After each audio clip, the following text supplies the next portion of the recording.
सुमारगड. नाव जरी सुमार असलं तरी हा गड नावाला छेद देणारा आहे.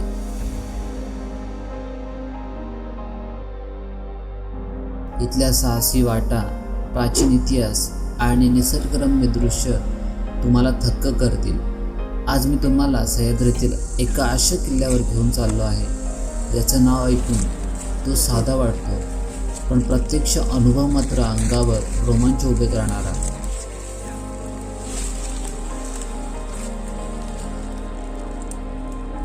जिथे पाय ठेवायला फक्त 1 फूट वाट, एका बाजूला खोलदरी आणि दुसऱ्या बाजूला सरळ उभा कातळ.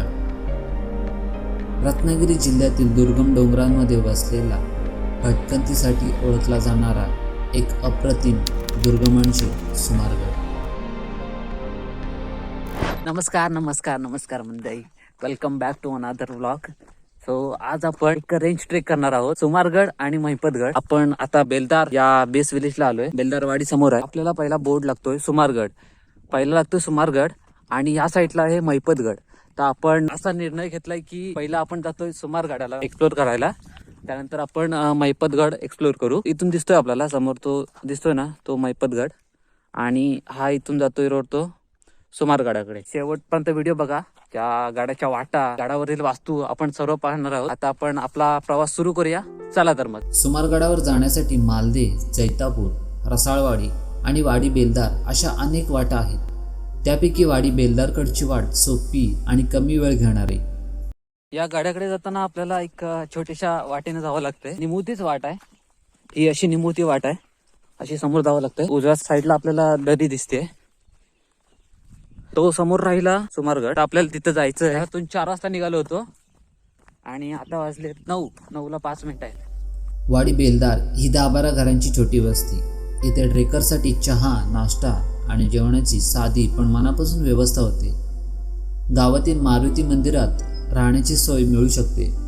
खिंडीत एक आपल्याला दिशादर्शक फलक दिसतो आणि इथून खरी सुमारगडाची चढाई सुरू होते. वाट भेटत नसल्यास प्रत्येक ठिकाणी जायला असे मार्ग दिलेत. झाडाला प्रत्येक ठिकाणी मार्ग लावून आपल्याला मार्गदर्शन केलंय, म्हणजे जेणेकरून आपल्याला वाट समजेल. आणि या साईडला हा पूर्ण असा नजारा. खिंडीतून चढायला सुरुवात केल्यानंतर सुमारे 45 मिनिटात एक झोपडी लागते. त्यानंतर वाट दाट जंगलातून जाते. वाटे तिकडे येताना मस्तपैकी असे वाडे लागतात, भारी वाटतंय. इथे गुरांच्या अनेक पायवाटा फुटलेल्या असल्याने योग्य मार्ग पकडणे फार महत्वाचे आहे. आपल्याला इथे वाटेत बऱ्याच प्रकारची फुलं बघायला भेटतात. आता ही कुठच्या तरी प्रकारची फुलं आहेत. त्याचं तुम्हाला नाव माहिती असेल तर कमेंट सेक्शन मध्ये कमेंट करून सांगा त्या फुलाचं नाव काय. अशी बऱ्याच प्रकारची आपण फुलं बघितली. हे बघा, ही अशी एक फुलं आहेत. त्याचं तुम्ही कोणत्या प्रकारची फुलं आहेत हे मला कमेंट करून नक्की सांगा. तोपर्यंत आपण पुढचा प्रवास करूया. आणि इथे एक मजेशीर गोष्ट पाहायला भेटते. इथं आपल्याला असे सिटिंग अरेंजमेंट केले, म्हणजे तुम्ही थकलात वगैरे काय, तर इथं मस्तपैकी असं चिल करू शकता. आफ्टर दॅट इथं कचरा टाकण्यासाठी एक मस्त व्यवस्था केली. ही कचरा कोंडी आणि हा इथं बोर्ड लिहिला आहे. तर तुम्ही अशा आदेशांचं पालन करा, जेणेकरून आपल्या या अशा गडकिल्ल्यांवर कचरा होणार नाही. तर थोडं वरती आलो आणि आपल्याला इथे एक कारवीचं झाड दिसतंय. हे कारवीचं झाड आहे, अजून फुलं आहे. आणि हे एक फुलं आहेत, याचंही नाव मला माहिती नाही, तर कमेंट करून सांगा मला. आणि हा समोरचा एक एकदम अप्रतिम नजारा दिसतोय, भारी वाटते. सह्याद्रीचे डोंगर. आता आपण आतापर्यंत पोहोचलोय. एका अशा पठारावरती आलोय. तो समोरचा दिसतो डोंगर, त्या डोंगरावरती वरती चढायचं. तिथे एक शिडी पण आहे, त्या शिडीने थोडं वरती जावं लागतं. त्यानंतर तो जरा टप्पा आहे ना, तो एकदम असा म्हणजे कठीण श्रेणीमध्ये मोडला जातो. बघूया, लेट्स सी कसा वरती एक्सपिरियन्स आपला होतोय. तर तुम्ही शेवटपर्यंत बघा नक्की, आणि लाईक करायला विसरू नका, कारण लाईक केलं पाहिजे, जबाबदारी आहे तुमची. तर एका ठिकाणी असं आलोय, तर इथं मधामध्ये हे झाडं पडली आहेत. कापायचा प्रयत्न केला तर कापलंच गेलं नाही. झाडच तसं आहे ते. बाबू गणपती अप्पा मोरया. चलो. पुढे कातळात कोरलेली वाट लागते. मूळ कातळ पायऱ्या नष्ट झाल्यामुळे आता इथे लोखंडी शिडी बसवण्यात आली आहे. शिडी चढून वर गेल्यावर पहारेकरांची जागा, सतीशिळा, शिवलिंग असलेली गुहा आणि तटबंदीचे अवशेष दिसतात. फायनली आपल्याला ती शिडी भेटली आहे, ती आपल्याला पाहायची होती. एक राईट साईडला रोड जातोय आणि एक जातोय लेफ्ट साईडला. तर हा लेफ्ट साईडला जातोय रसाळगडाकडे. तर रसाळगड आपण आधीच पाहिलाय. तो कधी पाहिला होता आपण? गेल्या वर्षी. आता तो आपण एक्सप्लोर नाही करताय, त्याचा पण व्हिडिओ आहे, तो एडिट करायचा आहे, एडिट नंतर टाकायचा आहे, टाकेल नक्की. आता आपण जातोय सुमारगडाकडे. तर हा तिचा रोड आहे आणि ती एक शिडी. आय थिंक पहिला रोड इथून असावा, कारण एका व्हिडिओ मध्ये मी पाहिलं होतं, जे वाटाडे होते या गावातले ते सांगत होते की पहिला रोड इथून होता, ह्या मार्गे होता असा. पण आता सोयीस्कर व्हावं म्हणून शिडी लावली अशी. ही आता शिडीन जाऊया. आणि हे त्या आधीच्या काळातल्या पायऱ्या दिसत आहेत, तर पूर्ण आहे तशा स्थितीमध्ये आहेत, थोड्या ढासाळल्या आहेत पण आहेत. ही आता शिडी आपण पार करू. तर माझ्यासोबत एक्सप्लोर करायला तुम्हाला कसं वाटतंय हे कमेंट करून मला सांगा. असंच आपण भन्नाट भरले ट्रेक करत राहू आयुष्यात. आयुष्य अजून खूप आहे. तर आता आपण अशी शिडी पार केले. तर वरती आल्यावर आपल्याला सतीशिळा दिसते एक. तर डाव्या साईडला ही सतीशिळा आहे.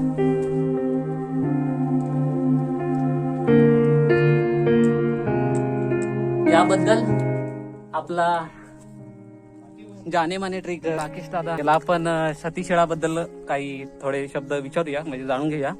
सतीशिळा म्हणजे काय, तर काय सांगू शकतो? सतीशिळा म्हणजे आदित्य, मी पण असं वाचलंय की पूर्वीच्या काळी पतीचं निधन झाल्यानंतर एक स्त्रीला सती जायला लागायचं. त्याच्यानंतर हे त्याच्या संदर्भात म्हणून ही सतीशिळा आपण ते पाहिलं की एक हात आहे असा, त्याचे एक आठवण म्हणून किंवा स्मृती म्हणून ती सतीशिळा उभारली जायची. सतीशिळा म्हणजे हे चांगल्या प्रकारे आपल्याला दादाने समजवलंय. अशाच प्रकारे इथे परत आपल्याला एक सतीशिळा पाहिल्यानंतर थोडं पुढे आलो की आपल्याला शिवलिंग असलेली एक खोली दिसते.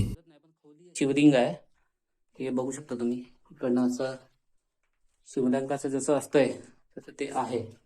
ते गवत एवढं वाढलंय ना, माझ्या उंची एवढं गवत वाढलंय, भरपूर खाच खुचले लागते. तर आतापर्यंत आपण 2 गोष्टी बघितल्या, सतीशिळा आणि ते मंदिर. तिथं ती शिवपिंड होती. किल्ल्याचा माथा फार मोठा नाही, साधारण 4 एकर परिसर आहे, पण अवशेष मात्र भरपूर आहेत.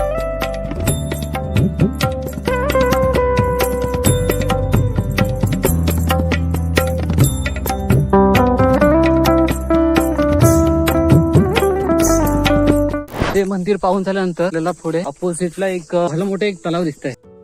पुढे अनेक पाण्याच्या टाक्या आहेत, त्यातील काही आजही स्वच्छ पाण्याने भरलेल्या आपल्याला दिसतात. एका गुहेत शिवलिंग, नंदी, चौरंग आणि देवीची शिल्पे कोरलेली दिसतात.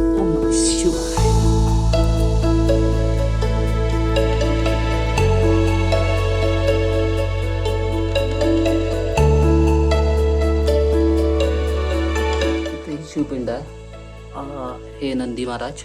आणि जी बाहेर आपण मूर्ती बघितली होती ती समोर, त्याच्या समोर ठेवलेली आहे. त्याच वाटेतून समोर आल्यावर आपल्याला एक हा भला मोठा, त्या गोष्टीला पांढरीचं टेकाड असं समथिंग काहीतरी नाव दिलंय. आणि ह्याच्या आतमध्ये हे पाण्याचं टाकं, ते आतमध्ये खोल आहे एकदम. आवाज घुमतोय, आवाज घुमतोय. ओरंबेल डायरीला सबस्क्राईब करा. पहिला आवाज घुमतोय. तर याबद्दल आपण थोडी माहिती घेऊ. पांढरीचं टेकाड हे बघ, इथली माती बघ एकदम पांढरी शुभ्र आहे, त्याच्यामुळेच याला नाव पांढरीचं टेकाड म्हणून दिलं असावं. ते वेगळीच माती आपल्याला बघायला मिळते. त्याच्यात आपल्याला मिश्रण खडी म्हणजे खडी असे अशा टाईप खडी आहे ती, आणि चुन्याचा वापर करून ढिगारा बनलाय तो, आणि त्यालाच नाव दिलंय पांढरीचं टेकाड. इथे समोर हे काहीतरी आहे, गवत वाढले समजत नाही, आणि इथं खाली पाण्याचा टाका आहे. या गडावरती बरीच पाण्याची टाकी पाहायला मिळतात, त्यामधलं हे एक खांबी पाण्याचं टाकं आहे. हे फुल आतपर्यंत गेलंय तिकडे, आणि हे असे लेअर भरून लावलेत. आता ते टाकं वगैरे सर्व बघून इथून आपण वरती चढलोय, आणि इथून जो नजारा दिसतोय ना, जस्ट वाव. बघा,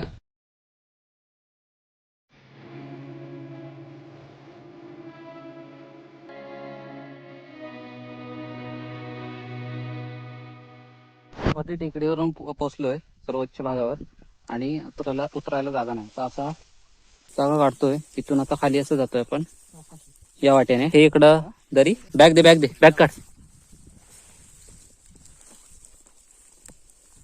आरामात गाईज. थ्रिल होतंय एकदम, मस्त थ्रिल होतं. काय एवढं अंगात किडी काही समजत नाही, पण एक नंबर थ्रिल होतंय. तर डिस्क्लेमर देतो तुम्हाला, तर असे तुम्ही कधी आलात तर असे उद्योग करू नका, कारण जोखीम आहे भरपूर, जीवावर बेतू शकतं. तर असे उद्योग करू नका. हा एवढा पीस उतरलोय, आपल्याला रोहननी गाईड केलंय चांगल्या प्रकारे. ओके, अशा प्रकारे आपला थ्रिल झालाय. तर उतरलोय अशा काट्या कुच्यातून जातोय आपण. Oh shit. तर ह्या टेकडीवरून आता खाली उतरलोय. आता इथून समोर तर काय नाही, तो या झाडी झुडपात आपल्याला एक आपल्याला पाण्याचं टाकं भेटलंय. मोठं आहे ते, तुम्हाला असे दाखवतो वरी. यात पण पाणी खूप आहे, आतमध्ये पर्यंत गेले ते, जाऊ शकत नाही कारण हे दिसत काटे हे अंगाला लागत आहेत भरपूर, सो आतमध्ये जाऊ शकत नाही.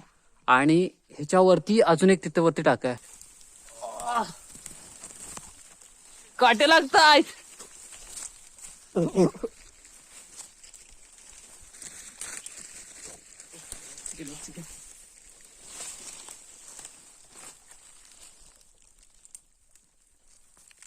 मी काट्यांना सोलून काढलोय.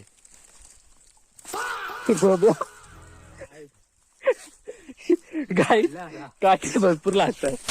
हे गाईज गुहा भेटली, गुहा.